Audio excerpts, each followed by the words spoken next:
Well, hello, everybody. Welcome back to the Slow Flowers podcast. I'm Deborah Prinzing, host and producer. And today we have kind of a fun conversation planned with three of the women behind a really cool flower farm tour in Los Angeles coming up. I want to welcome, first of all, from the left to right on your screen, Hannah Melde-Webster of Golden Heron. Hi, Hannah. Hi. Kathleen Ferguson of Frogtown Flora. Hi, Kathleen. Hi. And Jen Britton of Bloomtown Flower Company. Hi, Jen. You're coming to me from Jen's studio. So I thought I'd start first and ask Jen to tell us a little bit about the space and then all the flowers we're seeing behind you. Where are you based with Bloomtown Flower Company? Hi. Yeah. Thanks for having us today. We were going to do this in the garden, but we've got a little rain. So we're in the studio. Rain in California is usually a good thing, right? We love it.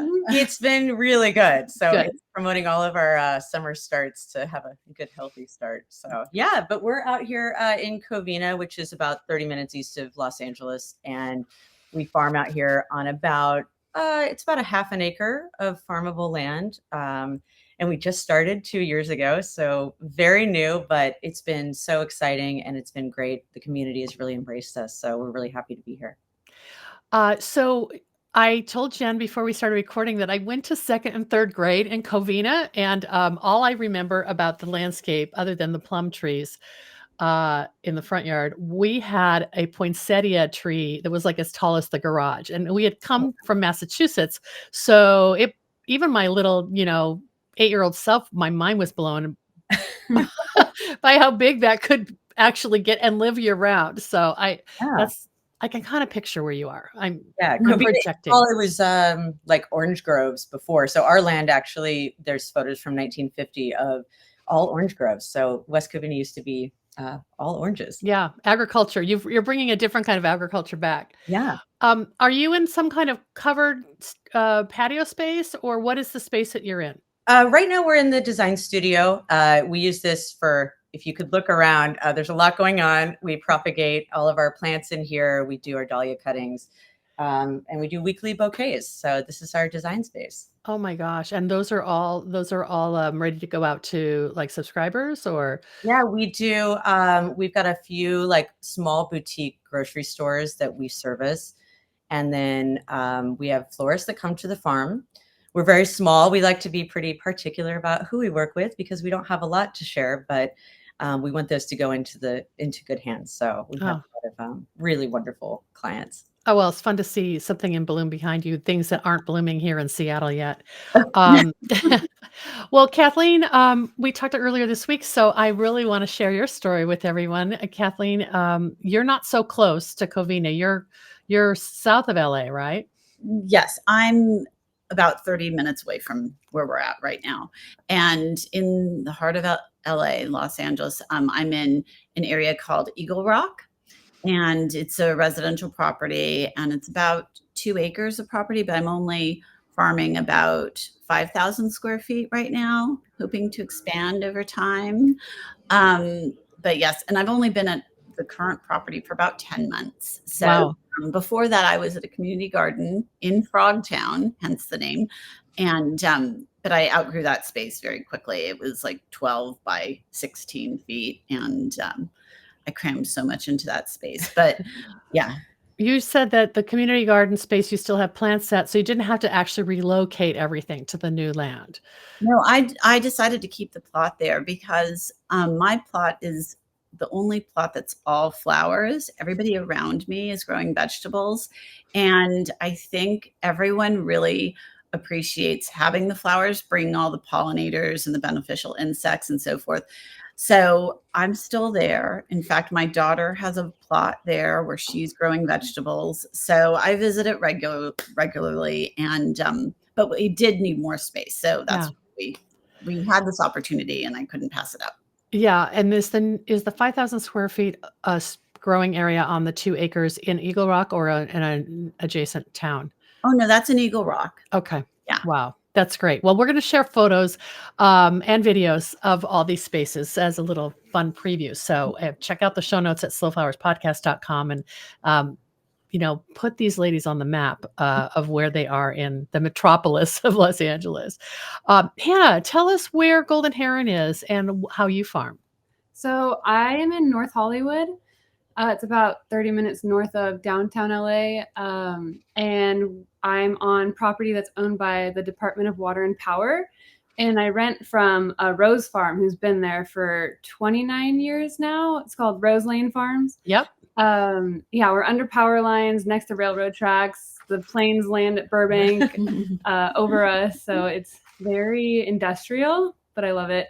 And it's about 5,000 square feet. I don't know if I said that. No, and I'm just trying to picture I don't know my acreage very well. So is that like 500-foot rows, or like what does that add up to? I think I have about 35 rows, and they are 3 feet by 24 feet. Okay.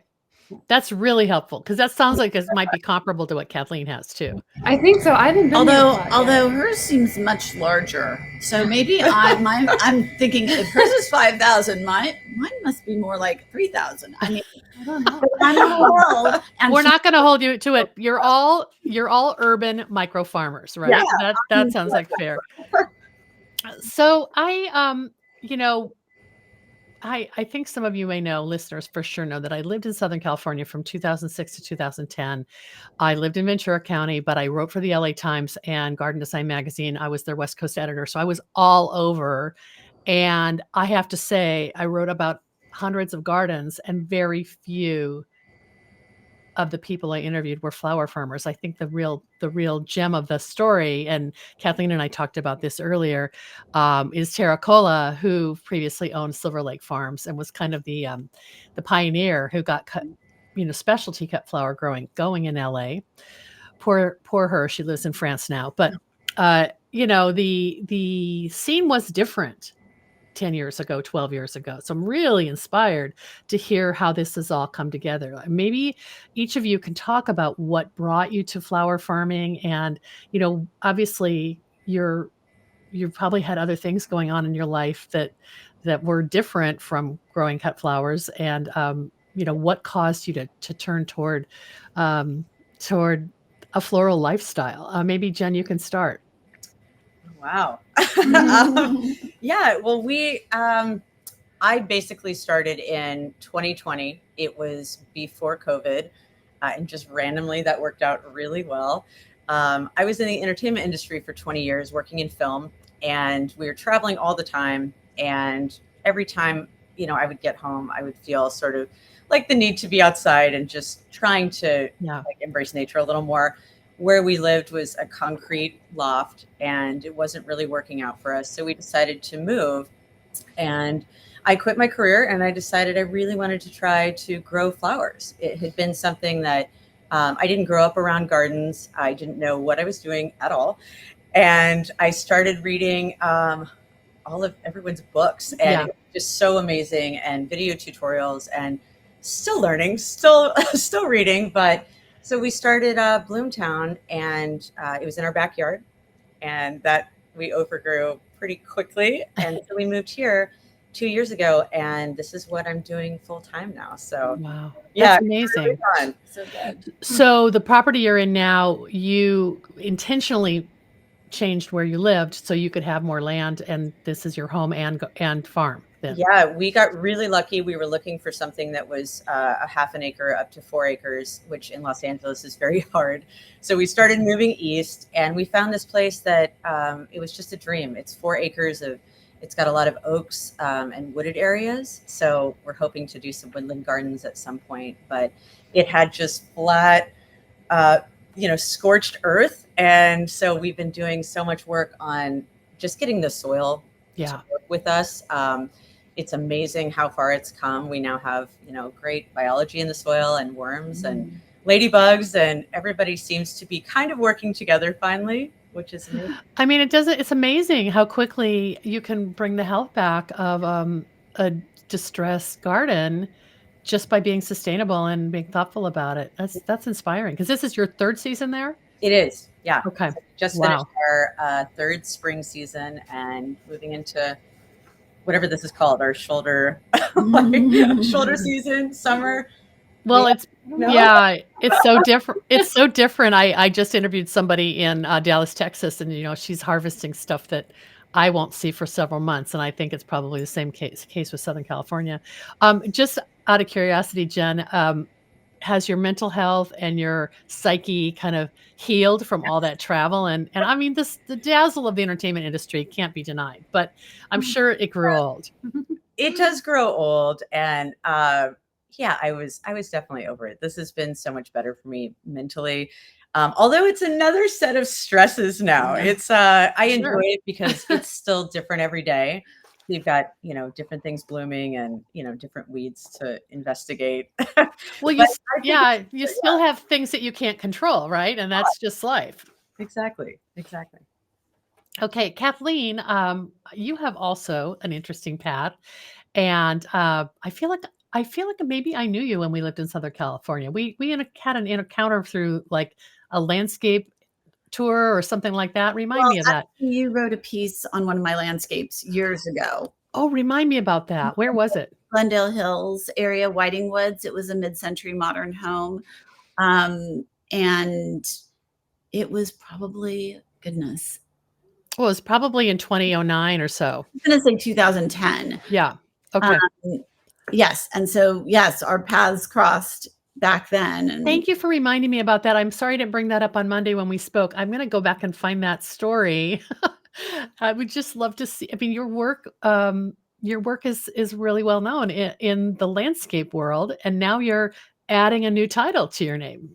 Kathleen Ferguson Landscape Design and Frogtown Flora are your two businesses then. that's right. Yeah. My short story is I'm a landscape designer for 25 years and turned flower farmer.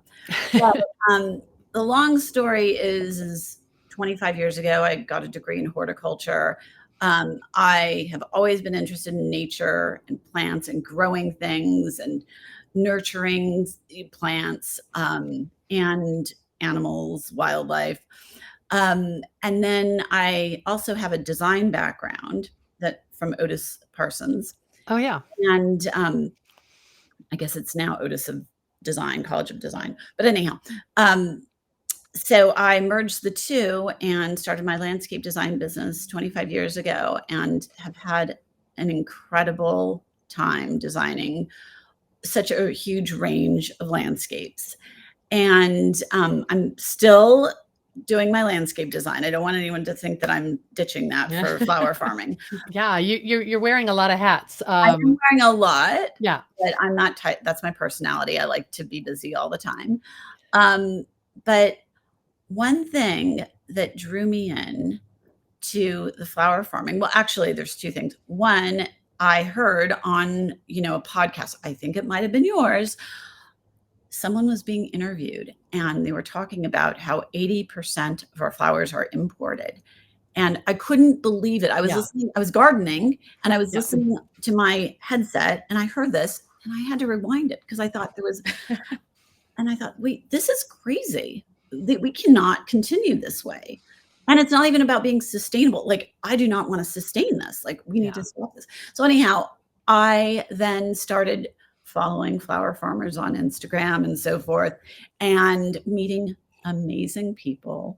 Everyone was so forthcoming with so much information, so generous. I started growing stuff. I was like, going back to my horticulture background, love growing things. So I'm going to start growing seeds. And then let me just tell you, it's addictive. Yes. And if you are passionate about it, I know it's a ton of work, but it is so rewarding. And but it is quite addictive. And It's so funny you say that. I have a little 8x8 greenhouse, and literally the first thing I do in the morning is go out and check my seedlings in my pajamas because and my husband is it's like, what's the rush? But I want to make sure they're properly watered. And I'm talking about 3 flats. right. You all are at a much bigger scale than that. So But you know what I mean? yeah, your plant babies need your attention. Absolutely. So then it's mushroom into that. And then we all met, social media. And it's been incredible. It's such a diverse group. a range and age and interests and all of that. But everyone, I will say, everyone has been so wonderful and welcoming. And, I think the first flower farm I went to visit was Hannah's, and she was just sharing her information with me. And I thought, wow, I don't feel like this weird competition. Yeah. It's really Yeah. awesome. That's really great. All right, good. Then that's a good setup to Hannah. How did your path lead you to flowers? I'm just eager to hear about that.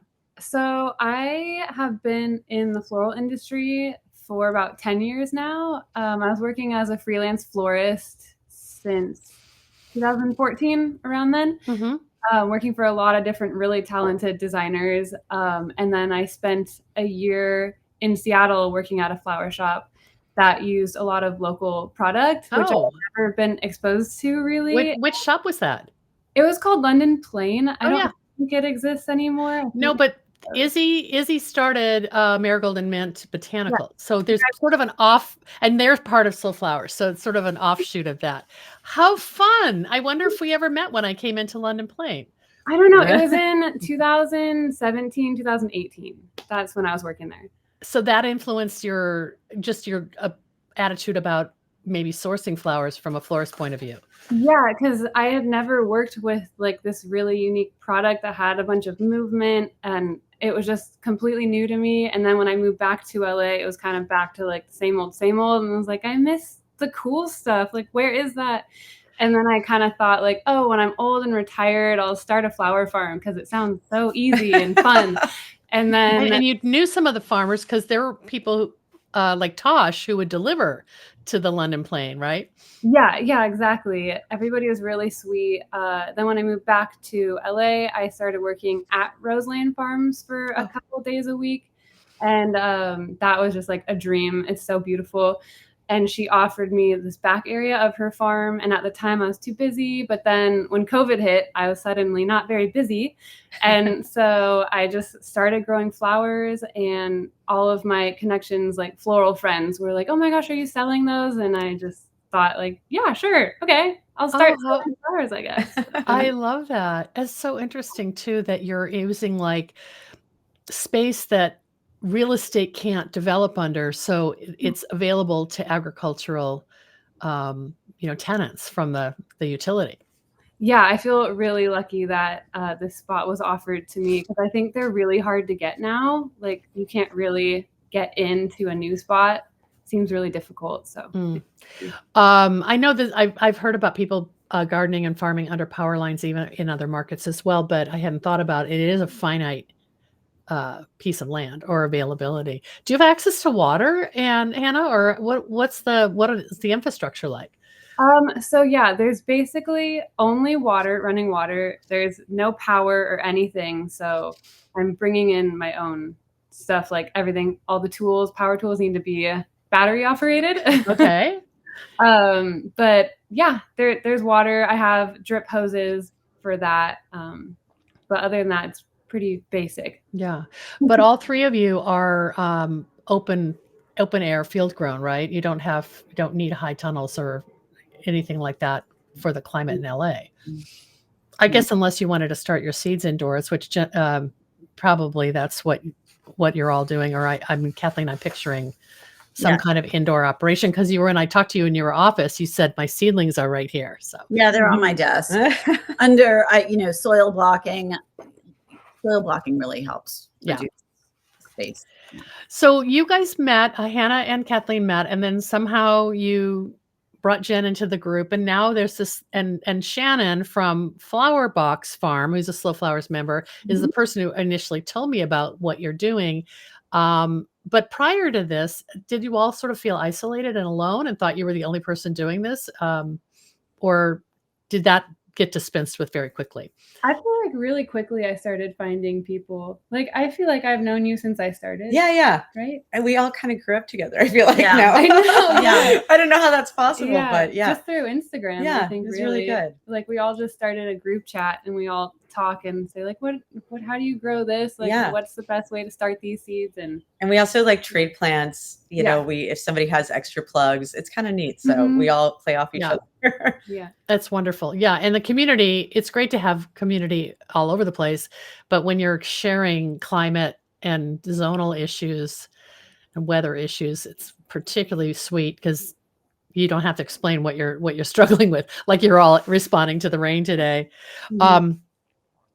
So before we talk about this tour, I'm just curious, like, what is the zeitgeist out there, you know, in Southern California? Who are you selling to? Are you all selling to florists or to the public, or what is the attitude for people? Like, I know Hannah said her florist friends wanted to buy from her, but what are you all experiencing in terms of response? Are people having the same response Kathleen had, which is what 80% of our flowers are imported? That's not okay. And you know, do you have to really explain it to people? I guess that's what I'm getting at. What about you, Jen? I think, well, you know, I think that we've had a really positive response. I think that COVID sort of brought together, everyone started caring about where their food came from. And everyone started sort of shopping more locally in smaller venues. And I think that's been really great for us because it's opened the door for us to bring that to the floral industry. And, you know, we're all growing such different things. So when a florist calls and says like, oh, you know, I need pansies or I need agrostemma, I don't necessarily grow those. So I can send them, you know, over to Hannah or to Kathleen. And so I think wonderful. The florists are sort of, they love all of us. It's really great. And they don't mind paying a little bit more for a product that has been grown sustainably and they know where it comes from. It can't get any fresher. We cut, you know, the night before and it's in your arms the next day. It's kind of great. Absolutely. And the florists are primarily wedding and event florists. Is that what you're finding? For me anyways, yes. Yeah. There are a couple of people who have flower shops and that's the main thing, but I'd say majority is event florists. And then Kathleen was saying, you were saying that you also have customers, direct purchase, direct to consumer, right? Right. So I do buckets of blooms. I'll deliver to people's front doorstep. You know, people a lot. It started with my landscape clients. They would call and say, "Oh, I'm having a dinner party tonight. Can you drop off a bucket of flowers?" Because many of these clients are creative themselves. They don't need an arrangement necessarily. They just want fresh, beautiful flowers. And then they have the vases to fill. And then, so I do that. And then I also do like a small specialty market that I'll sell to, and then wholesale at the flower mart. So all of those things show that there's many ways to get flowers in the hands of florists and consumers. And now you're going to let florists and consumers come visit your farms. So scary. So the email that I originally got from Shannon, who's, as I said, from Flower Box, it said 8 women-owned urban flower farms have come together to open their doors to the public on May 4th. All are welcome to wander through the flower fields and get to know the dedicated farmers behind the blooms. In addition to loads of flowers for gazing, farms will have a variety of goods available for purchase, from fresh cut bouquets, you-pick flowers, and potted plants to handmade goods, treats, and beverages. Attendees will easily find a souvenir from each unique location. That, of course, like who wouldn't want to come to that? And I guess now you've had to close the doors on the RSVP. So many people. Yeah. So what? Okay. So when did you post this? About like in February or? I think it was around February. Yeah. We planned pretty far ahead. We gave them people a lot of notice, but all of a sudden we're getting these messages saying that this is the first time they've heard of it. So I don't know. It's yes, we've opened the wait list now, and we want everyone to come, but it's just our spaces are so small and parking's limited. We're a little bit nervous about the number of people that got on the list. They're all adventurous. Hannah, your space, like, would people have to hike down in underneath the power lines, or is accessibility an issue? So it is an unpaved pathway with mulch, so accessibility could be an issue a little bit. but it is like a driveway. Like we drive in. Obviously, there's not going to be enough parking for 800 people, but there is like you can drive into it. It's not like dodging Right. power lines situation. Right. Well, yeah. That's just, it's sort of like a self-guided experience, right? Yeah. So hopefully these 800 people who have RSVP'd will disperse through all the gardens, and you'll only have about 100 at a time. That's what we're hoping. Yeah. That's what we're hoping. And, we're just asking people to just keep at the top of their mind, like, just be kind and be patient, because everybody, we just want this to be an amazing experience for everybody, or, a pleasant experience, at least for everybody. And it's a lot for the flower farmers to open up their spaces. It is. It takes so much preparation. And so we just, are hoping that everyone is just patient the day of. And, if it's a success, we'll do it again. Right. And, right. Jen, maybe you can address this question. First of all, there's no charge. So this is sort of your gift back to the community. Yeah. What inspired you all to do it? Was it just to kind of raise awareness and maybe grab some new customers? Oh, Kathleen's behind us. Let Kathleen answer this, because this was her idea. I like the fact that Hannah and Jen both pointed to the woman in the middle. For this, we made if anything goes wrong, I'm going to be blamed. No. Honestly, for me, I was thinking, how can we get the word out to the public about locally grown flowers, and how can we support our local flower farmers? That was the whole thing. It was just this random thing that came up. We were having coffee, and I was like, hey, what about if we have a flower farm tour? And nobody was even like, no one even thought. It didn't take anyone 2 seconds. They were like, sounds great. Let's do it. When should we do it? And we just booked this date, that same meeting, the same coffee. And we just told, I guess, 23 of our local flower farmers. We invited everybody. And then 8 people have, committed. Yeah. So it just sort of mushroomed. And it seemed so casual at first. It was like, oh, no big deal. Let's open our doors and hang out for the day. And that is what it is. It struck a chord. I'm so excited for you, and I wish I could be there on May 4th. How do you anticipate? Like, are you going to share a map or addresses, but not publicly? That's just from people who've RSVP'd, right? Yeah, so we'll be sending out a cute little map that has everybody's addresses and like their additional offerings. A lot of people are doing pop-ups and like selling plants and stuff. And we'll be sending those out to the people who RSVP'd like a few days before the event. Yeah, like 1 or 2 days. Yeah. So I'd like each of you to sort of tease what you're going to have. What flowers or plants will you have for purchase? Wouldn't it be great if you sold out? I mean, that would be such a good problem to have. What are you going to have, Hannah? So I'm actually doing U-Pick for the first time ever, which Brave. I'm a little nervous about, but I only am offering like a very limited 10 spots. It's an easy start, so I don't like wreck my field or something. I'm not really sure. I assume people will be respectful, and like, I'm going to do it by the jar. So get a jar, and they can cut as many flowers as they can fill the jar with. And I think if I were not a farmer, I think that would sound super fun. So I'm hoping people want to do that. I mean, 10 is not enough. So that's going to happen in the first 15 minutes. I might add, I'll get some extra jars just in case. Okay. That's lovely. And also that cuts down on your labor. You don't have to be out there cutting when people are going to have tons of questions for you and want to, ask you about things. Yeah, like I want to be able to just hang out with people and not be like counting stems all day and like bundling and all that stuff. Yeah, that's cool. How about you, Kathleen? What are you going to have for people? I'm going to have seeds for seed packets for sale. And I'm going to have seedlings, and I'm going to have flower presses. Oh, fun. Flower presses, because, I needed another project. Wait, did you make them? I did. Okay. I did. And the seeds, I harvested many of those seeds and did that. I mean, it's been a process. Yeah. Oh, wow.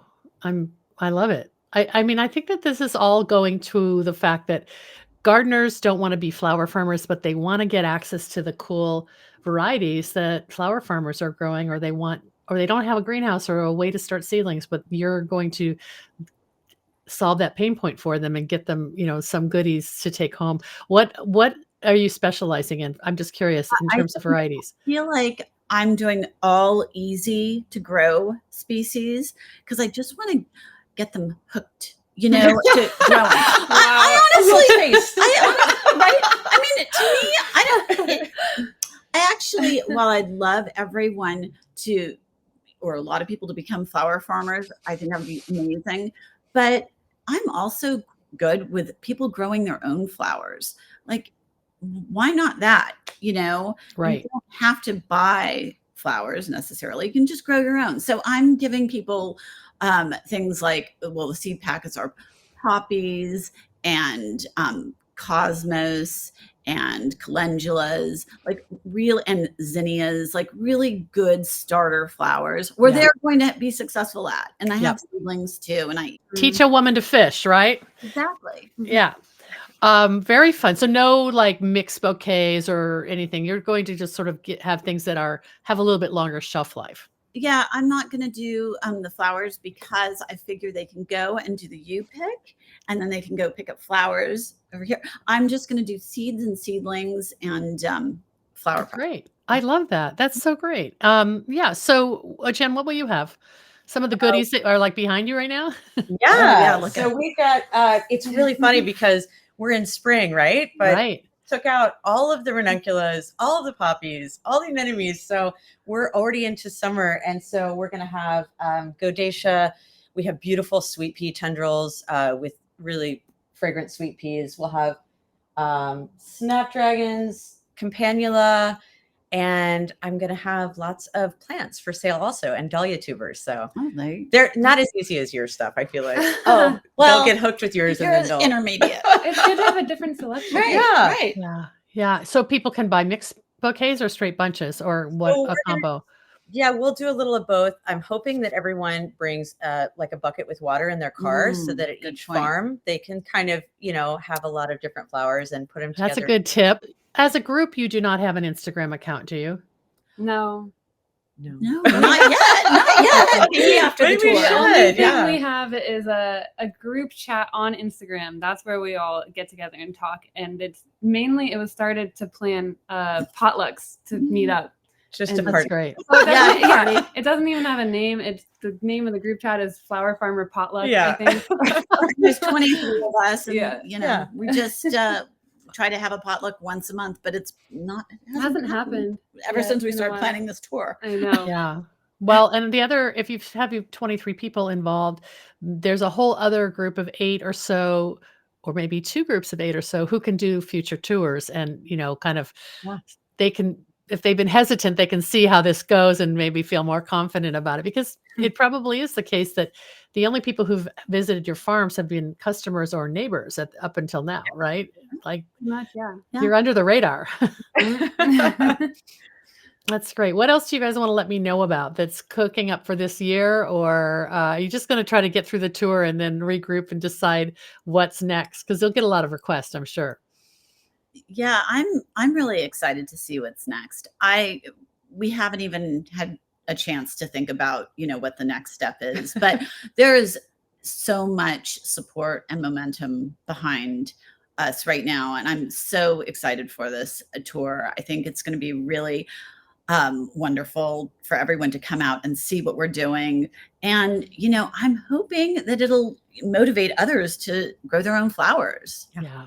Yeah, I love that. I love that kind of empowerment that we need more local flowers. So nobody growing flowers is going to take away from any of you or your sisters. Oh, yeah. I couldn't agree more. And, it's funny. I interview flower farmers all the time. And I think that that's the general sentiment. It's like the demand is higher than the supply. Yeah, definitely. And good for everyone to keep people coming back and wanting more. But if people don't get flower lovers don't get what they want, then they can maybe throw some zinnia seeds in the ground and start their own little patch, which I hope will give people a greater appreciation for the this blood, sweat, and tears that goes into growing local flowers.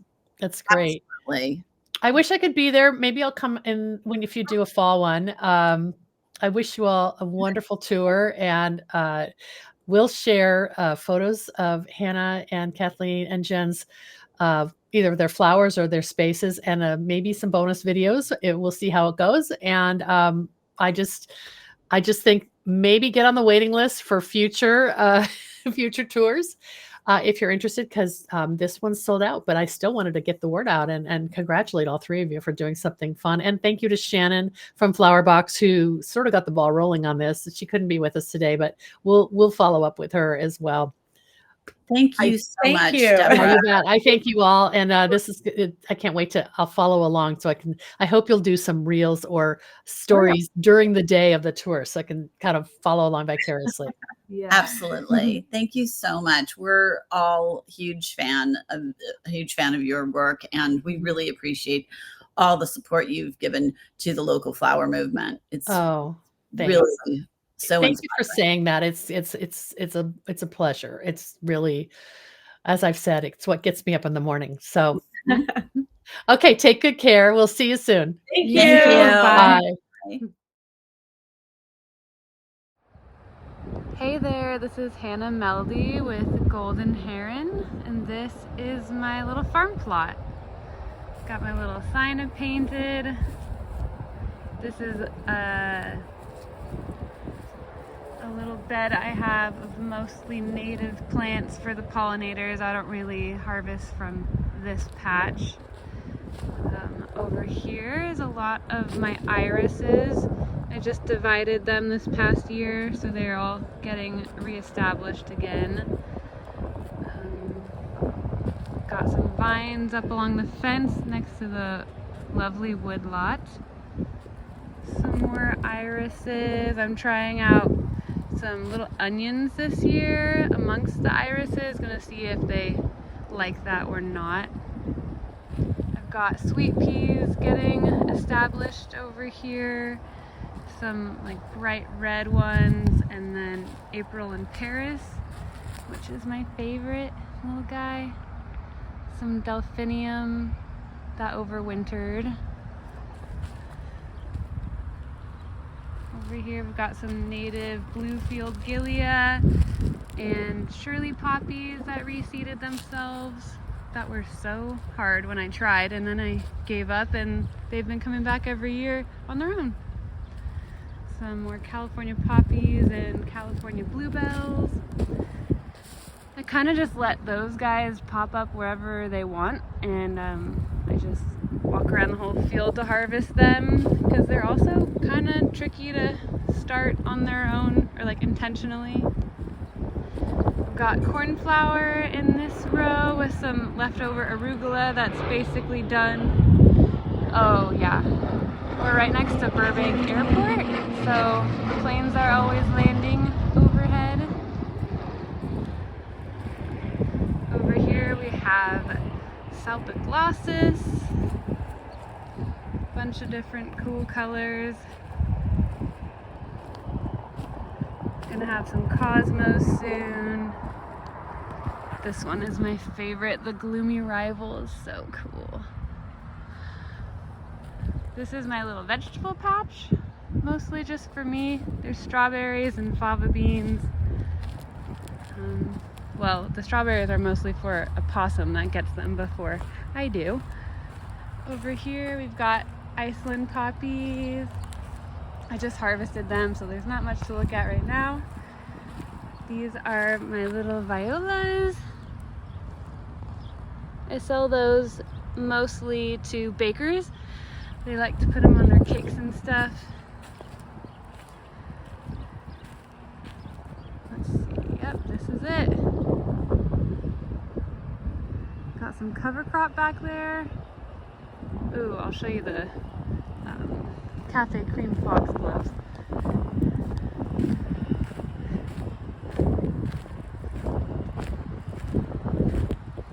Got some more, what is this called? Scabiosa, oh my goodness. That guy really really likes this plot, which is nice. Got some mums started in there, a new type of scabiosa. I can't remember what it's called, but it's supposed to get really tall and be pastel yellow. Here is my little patch. Well, I should stop saying that. It's all little, but it's fun.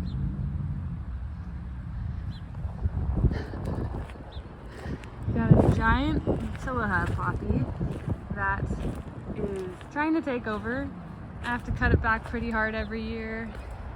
Here's my silene. This guy's so happy this year. I love it.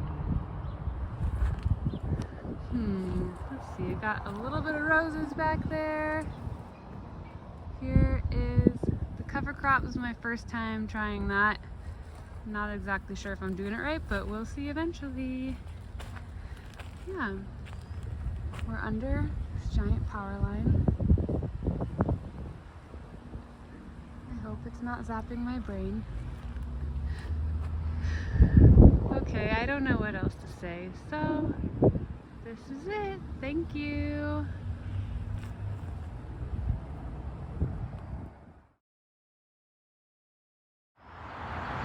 Welcome to Frogtown, Flora.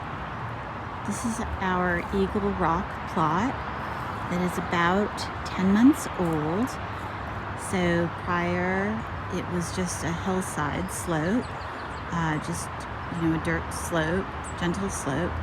And in the last 10 months, we have built raised beds, put in these timbers, this stramp, and planted, installed irrigation. This perimeter here is full of natives and other climate appropriate plants that I'm testing as cut flowers.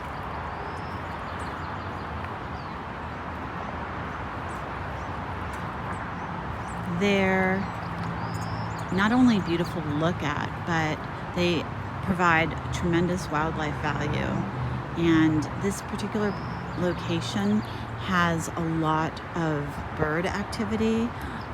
It's a pretty large parcel in the heart of LA, which is rare. And the birds here are really active. We even had a bird's nest in the sweet pea vines. So here you can see some drought tolerant, and this is our native Penstemon spectabilis. She's pretty spectacular, huh? What a way to greet us. And some other natives, this mallow, and then there's a clary sage, and more sages. Another mallow here. And then inside the gate are raised beds, and we have a series of 12 10 by 4 foot wide raised beds, and then we have additional plantings around the perimeter, like this pitcher sage, which is one of my favorite natives. It smells incredible. And then this here is all of our sweet peas, and I apologize, but we harvested a lot yesterday, so you can see some of the color, but you'll just have to imagine what it looks like. And then here, cosmos. Most of our beds, we have some beds that are annuals, and then we have iris, bearded iris, and zinnias, so forth, agrostemma. This was just harvested too, Orlea, and I love mixing in cilantro to our beds.